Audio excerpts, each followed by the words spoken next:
Ay, ay, qué malhadado, qué desdichado mes de febrero del año de 1913 nos tocó vivir a los mexicanos. ¿Y quién es el primer muerto al entrar al Zócalo en febrero de 1913? El general Bernardo Reyes, el padre del gran escritor, el gran humanista que fue don Alfonso Reyes. Ahí empieza a correr la sangre. Y ahí empieza también la gran narración que ha hecho todo este año del 2013, 100 años después de aquellos acontecimientos tan dolorosos y decisivos para la patria mexicana. Hoy Ignacio Solares, el director de la revista de la Universidad Nacional Autónoma de México y gran escritor nacido en Chihuahua, nos ha venido narrando mes a mes en este ejemplar magazine los hechos de la sangre, los hechos de la muerte, los hechos de la guerra y de la traición.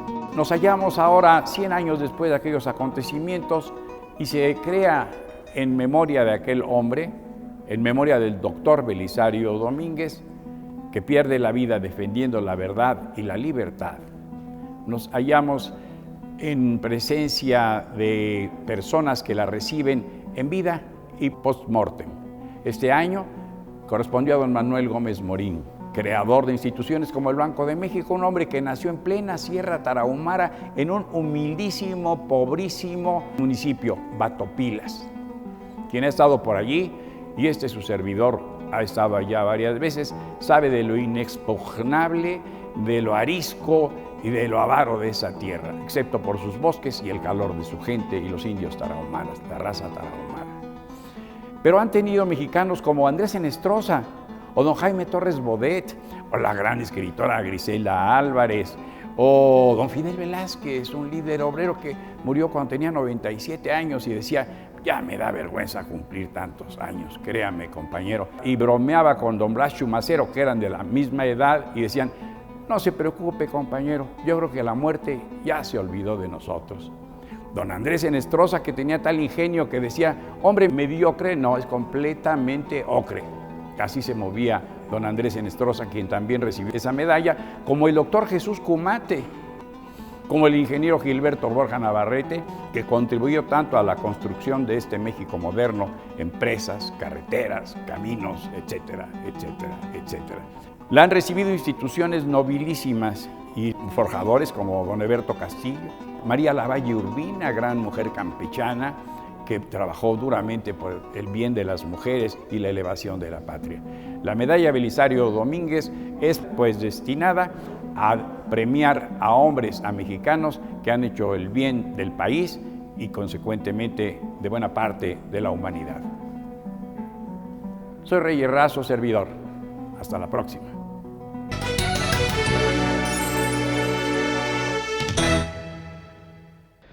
Bien, yo, como es costumbre de nosotros, quiero meter la cuchara en la discusión que tenían la diputada Lilia y el diputado Gerardo, porque a lo que a mí me parece es que las dos cosas están mezcladas. O sea, ¿qué es la seguridad del Estado? Seguridad social se puede desbordar de lo social a lo estatal, y entonces el Estado empieza a ser agredido porque no puede controlar los fenómenos que están ocurriendo, no en contra del Estado como entidad superior en sí misma, sino que no puede controlar la seguridad de quienes conforman, junto con su territorio y sus instituciones, el Estado mismo. No sé la diputada Álvarez lo que opine, pero creo que por ahí está la definición. Sí, claro, son dos definiciones muy similares o se relacionan muy entre ellas, ¿no? Creo que en la actualidad también nos falta confiar en nuestras instituciones, construir unas instituciones confiables y que sin duda los ciudadanos vayan a ella y puedan hacer sus denuncias sabiendo que no va a haber el día de mañana una consecuencia a tal denuncia. Creo sin duda que construir instituciones para resolver el tema de la seguridad a este país le vendría muy a bien en estos momentos. Sin duda, un capital humano que desde las escuelas los podríamos estar fomentando. Yo veo cómo hay muchos jóvenes ahorita que todos quieren recurrir a estudiar derecho, medicina, y sin embargo también ahí no están las instituciones para fomentar nuevas carreras que a este país le servirían bastante. Y entre ellos era la que comentaba la diputada, ¿no? La seguridad ciudadana, una mayor participación. Creo que si empezara México o una política a fomentar, becar jóvenes, para que de alguna manera estos mismos chavos llevaran y estuvieran diseñando una estrategia con más inteligencia, confiable, e insisto, creo el problema actual de México es que no confiamos en las instituciones. Diputada Allende, ¿tendrá esto de veras solución? ¿Hay algo que nos haga suponer que el camino es correcto? ¿Estamos hoy mejor que hace 5, que hace 10, que hace 15 años? ¿O estamos mejor de cómo estaremos dentro de 10 años? Si es que estamos, pues. No, yo creo que la idea es que mejoremos a futuro. Hoy hay una fuerte preocupación ciudadana respecto al tema de cómo estamos viviendo. Un poco, a lo mejor para abonar al debate que traían, cualquier tema de cualquier rubro se puede llegar a convertir en un tema de seguridad nacional cuando atenta o cuando escala a las dimensiones en las que puede afectar al Estado. Puede ser un tema de salud o puede ser un tema de seguridad pública. Hoy el tema de seguridad pública es un tema fundamental en la agenda política, por tanto es un tema de seguridad nacional. Pero debemos entender y debemos hacer esa diferencia muy clara. Tenemos hoy en México problemas de delincuencia organizada, pero también tenemos problemas de delincuencia común que no podemos desatender de ninguna manera y que pues sí es importante que vayamos viendo dónde se va avanzando, las zonas específicas en las que las políticas van dando resultados, porque sí hay diferencias en la forma en la que se trata en un estado o en otro los temas de seguridad pública. Y también hay muchas diferencias en la manera en la que se trata en un estado y en otro a sus mismos cuerpos policiales. Entonces, creo que nosotros desde aquí, desde el Congreso, podemos abonar a que las cosas vayan mejorando si hacemos una reflexión objetiva de las condiciones en las que trabajan nuestros policías, de las condiciones en las que como institución vamos a tener ese control sobre la acción de la policía, y creo que en ese control de la acción de la policía es fundamental desde luego la participación ciudadana y de la condición de garantizar un acceso a la justicia que de verdad sea funcional para la ciudadanía. Totalmente de acuerdo. Yo creo que podemos hacer nosotros nuestras conjeturas desde las cifras oficiales, sin embargo tenemos que estar muy conscientes que en el caso de denuncias, por ejemplo, la cifra negra es mucho mayor a la que realmente conocemos. Y eso a veces distorsiona la percepción que pueda tenerse como o desde las instituciones de cuáles son los delitos que principalmente se tienen que atacar. Sin embargo, en el tema de seguridad ciudadana coincido plenamente. Tenemos que ir a lo que al ciudadano le preocupa de manera diaria, de manera cotidiana, y eso es lo primero que tenemos que atender. La función policial es esencialmente preventiva, y eso es lo que a veces se nos olvida. Muchas gracias, diputada. Entonces, las cifras que conocemos son horribles, pero las que no conocemos a lo mejor son peores, ¿no?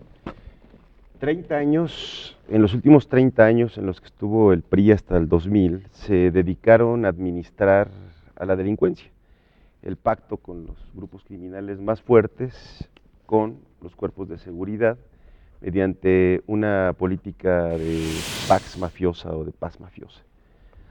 Viene este periodo de supuesta transición, donde el asunto empeora, porque entonces las bandas criminales logran un grado de autonomía y de poderío de operación, porque el Estado abandona buena parte de sus funciones que tienen que ver con este tema de la seguridad nacional. Pero independientemente de eso, Simplemente donde el Estado abandona, entraron grupos a hacer lo que tenían que hacer, que es delinquir, extorsionar, secuestrar, traficar personas, tratar personas, asesinar y mandar mucha droga a Estados Unidos para tener muchos dólares y seguir comprando a las autoridades mexicanas.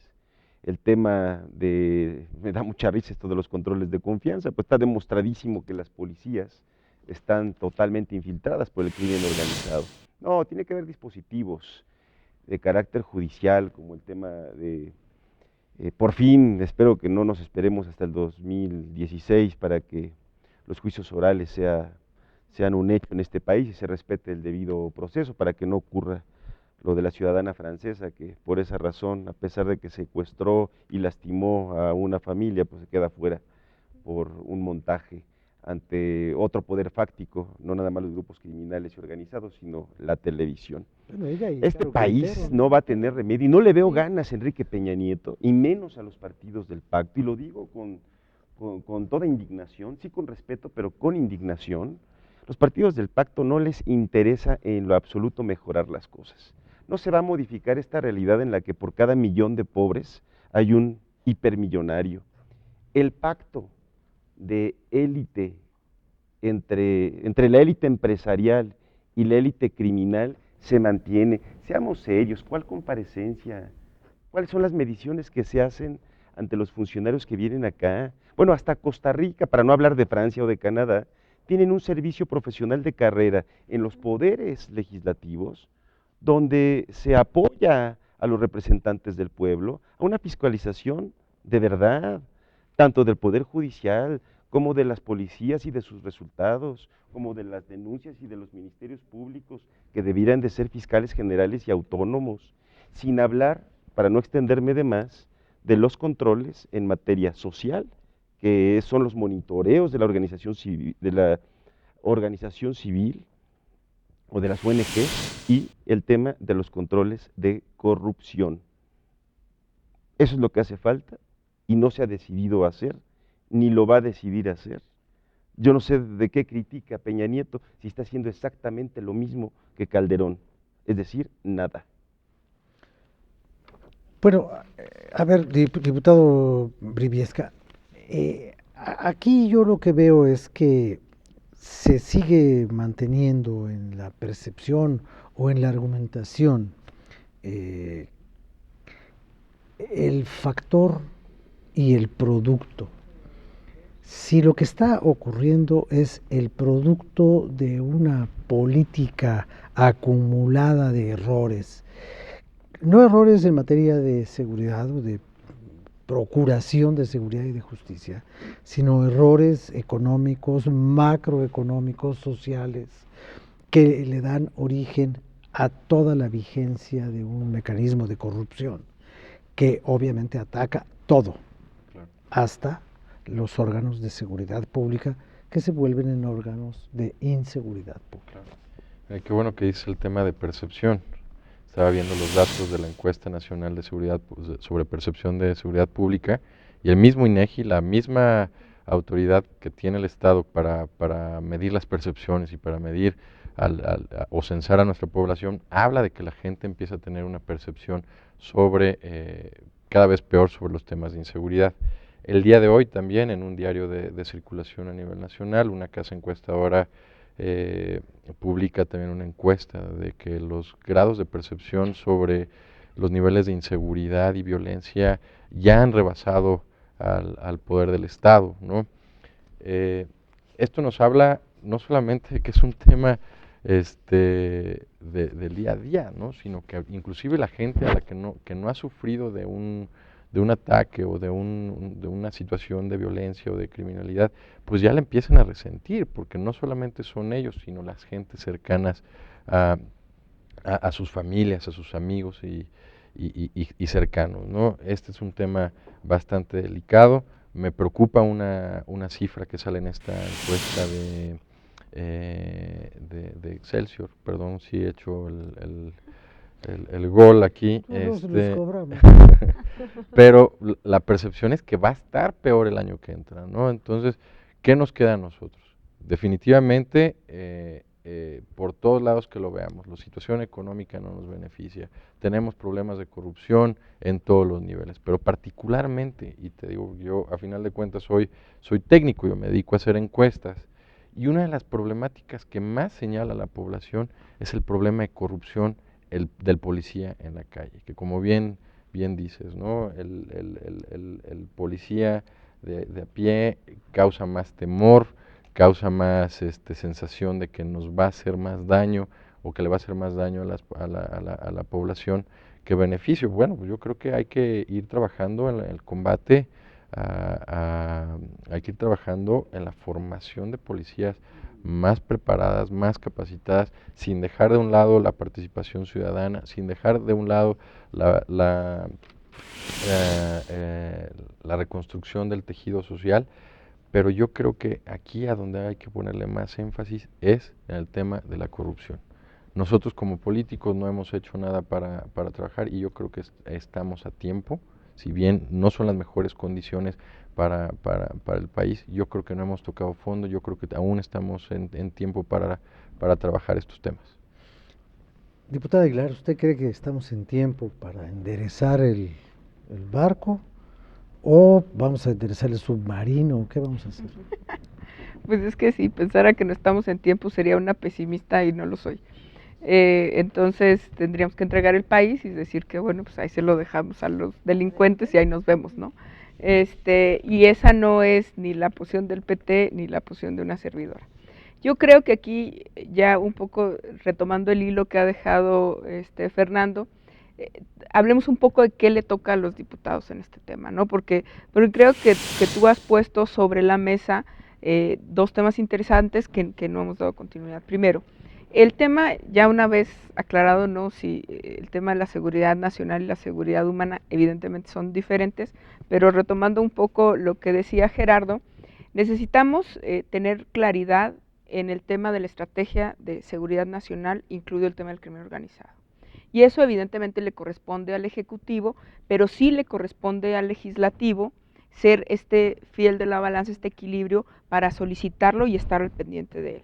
Necesitamos entonces también una ley de seguridad ciudadana o de seguridad humana, de seguridad humana, que era lo que decía Gerardo, que es este derecho al que tenemos los mexicanos, y luego tenemos que ver cómo legislar en el tema de los militares, porque en este mundo o en este país donde ya no confiamos en los policías, y que era lo que tú ponías sobre la mesa, los militares se volvieron pues la única fuerza a la que se podía acudir, y entonces teníamos a los militares en las calles patrullando, como tú decías, sin ninguna base legal en estados como Michoacán o como Chihuahua, y haciendo las veces de policías ciudadanos, y bueno, pues esta práctica entre sigue y no sigue, y necesitamos claridad legislativa en el tema, ¿no?